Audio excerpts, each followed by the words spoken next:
So as of today, over 3,081 healthcare workers who came into the UK to work in the healthcare system have been served deportation letters. You heard me.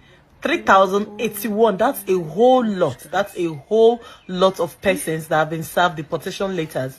Now they've been given a duration of around 6 weeks to either get another certificate of sponsorship or be on their way out of the UK. Now, we already know that getting a certificate of sponsorship in the UK now, you can't get it in 6 weeks. Like, you literally can't get it in 6 weeks. Not even everybody has the opportunity of the full 6 weeks. Some persons got their letters quite late, and at the time when they received their letters, is already, like, the 6 weeks is already counting. So, at this point, it's very difficult to even say, oh, you're still going to look for a certificate of sponsorship. At this point, most of them are literally just looking for money for flights, to book their flights and start going back to their hometown. Now, this is very, very sad. If I'm to put myself in such situation, I would imagine the excitement of actually relocating from my country. At the time when we left, you know, you're going to this place, you're going to work, the excitement, the happiness. A lot of persons sold properties. A lot of persons borrowed money to be able to, like, you know, sponsor themselves and fund their being able to come down to the UK. Now, these are for people that even came without buying the certificate of sponsorship. Then for those who now even did the unthinkable of buying the certificate of sponsorship, that even landed us all in this exact situation, imagine how much they actually spent to actually secure that. And now to see that everything is just literally crashing down, it's very, very sad.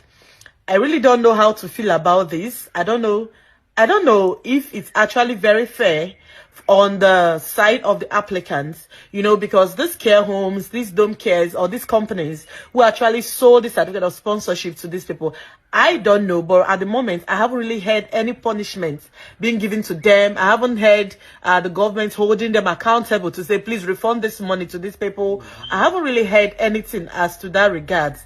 But then, definitely, the applicants or the staff have been asked to leave. But if you find yourself in this situation, it's not the end of life. That's what I say. It is not the end of life. Put yourself together, get your stuff together, get your flight tickets, and probably go home. You can always rethink. You can always re-strategize. This is not the end of life. Don't see it as this, oh, my life has come to a halt because the UK has asked me to go. Or, oh, what am I going to do about my children, or all that. It's quite unfortunate, but just tell yourself that this is not the end of life.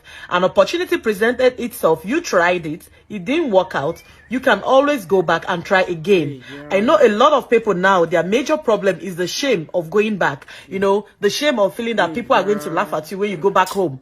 You know, all those people that were saying congratulations to you when you left, some of them weren't 100% happy with you. I'm sure you know that. And now that they've heard that people are coming back, they will be sitting down to check out if you'll be among those who will be coming back. And if eventually you happen to go back, say, oh, the people who Japa, they don't come back. So, you know, but don't let those kind of things weigh you down. Don't go and start hiding about or try not to, you know, because you just end up like, you just end up scattering your chance or an opportunity of ever coming back to the UK again. There are other European countries that are currently still recruiting from outside Nigeria. And if you do have a little bit of experience you've gained from the UK, you might actually have yourself at an upper hand to be able to apply. There are so many other European countries, like EU countries. I would suggest that you literally start from those other countries that are not well known, those countries that are not so popular, not everywhere on the social media. Start from such countries, and you'll be able to, once you're in EU, you're in EU. That's the thing. Once you're in EU, you're in EU. You'll be able to switch to any other country of your choice. But I would suggest that that should be your plan. Go home, re-strategize, try to apply for jobs in these EU countries that are not so populated, and that may be another way for you to be able to, like, fulfill your dream. Unfortunately, this has happened. I feel terrible about it, but I wish there's anything anybody can do to actually help. I wish you all the best, and this is not the end of your life. Believe me, this is not the end of your life.